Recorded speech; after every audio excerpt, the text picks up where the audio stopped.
ভিডিঅ'টো হালিপাৰাৰ পৰা আৰম্ভ কৰিছোঁ।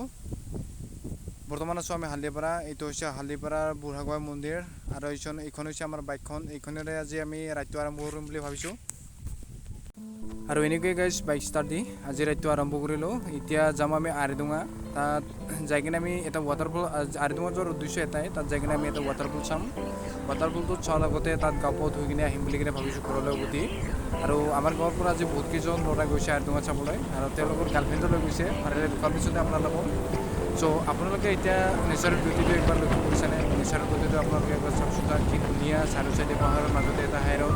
এনেকৈ আজি আমি আৰিডোঙা যাম বুলি কিনে ভাবিছোঁ। আৰু কৈছে আপোনালোকে যদি আহি ন এনেকুৱা নেচাৰেল বিউটিটো দেখিব পাব। আৰিডোঙা আহিলে ধুনীয়া আৰু বঢ়িয়া এটা ভিউ দেখা পাব আৰু নেচাৰেল কিবা এটা ভাল লাগে আৰু এনেকুৱাকৈ। চ' গাইছ আৰু সকলোকে নমস্কাৰ জনাই আজি নেক্সট ব্লগ এতিয়ালৈ আপোনালোক সকলোকে স্বাগতম জনালোঁ। আৰু এনেকৈ গাইছ মোৰ ইণ্টাৰভিউটো একবাৰ ষ্টাৰ্ট কৰি দিছোঁ। Hello' guys and welcome back to my YouTube channel Assamese man lover boy. আৰু গাইছ মুখৰ পৰা আৰিডোঙা বেছি দূৰ নহয়, মাত্ৰ 39 কিলোমিটাৰ। আৰু আপোনালোকে 1.5 ঘণ্টা 2 ঘণ্টামানত পাই যাব আৰিডোঙা। খালি অলপ ৰাস্তাটো বেয়া আছে, মেঘালয়ৰ ৰাস্তা ন, তাৰমানে ৰাস্তাটো বেছি ভাল নহয়। আৰু গাইছ আৰিডোঙাটো মেঘালয় ডিষ্ট্ৰিক্টত পৰে। আৰু গাইছ মই আৰু মোৰ বন্ধু এনেকৈ নেশ্যনেল বিউটিৰ মাজেৰে গৈ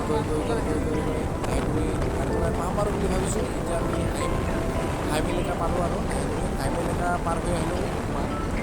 আৰু গাইছ এই ৰাইডটোৰ মাজতে মই ভাবিছোঁ আৰু মোৰ মনৰ কথা কিছুমান আপোনালোকক শ্বেয়াৰ কৰিম বুলি কিনে। আৰু গাইছ আপোনালোকে কিবা এটা কথা মন কৰিছেনে? আপোনালোকে যদি এনেকুৱা মেঘালয় বা এনেকুৱা বেলেগ ঠাইত ফুৰিবলৈ যায় তেতিয়াহ'লে এনেও গাইছ এনেকুৱা নেচাৰেল বিউটি বা পাহাৰৰ মাজে মাজে এনেকুৱা অপাৰেটিং ৰাইড কৰি থাকিলে আপোনালোকে এটা নিশ্চয় গম পাব এটা কেনেকুৱা এটা ফিল লাগে। কাৰণ পাহাৰৰ মাজে মাজে যদি ৰাইডটো কৰা যায় ন গাইছ তেতিয়া এটা কিবা মজাই বেলেগ।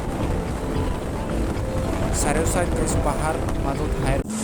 আৰু গাইছ এতিয়া আপোনালোকে চাৰিও চাইডে গাছ, মাজতে ৰ'দ, কি মজা। আৰু এনেকৈ অলপ পাছত যাই গাইছ কয়লাৰ ষ্টক কৰা হেৰিবোৰ মানে খাটিবোৰ পাম আমি মানে গাইছ য'ত কয়লাৰ ষ্টক কৰে তাক আমি খাটি বুলি কওঁ, যদি আপোনালোকে বা কি কয়।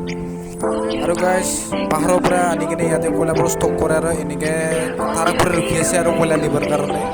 আৰু ইফালে মানুহবিলাকে গাইছ প্ৰায়ভাগে কয়লাৰ বিজনেছ কৰে আৰু পূৰা মালদাৰ মানুহ কয়লাৰ বিজনেছ কৰা মানুহ চবেই মালদাৰ আৰু গাইছ। আপোনালোকে যদি কয়লাৰ বিজনেছ কৰিব পাৰে তেনেহ'লে আহি কিনে চুকান বুলি যাব পাৰে আৰু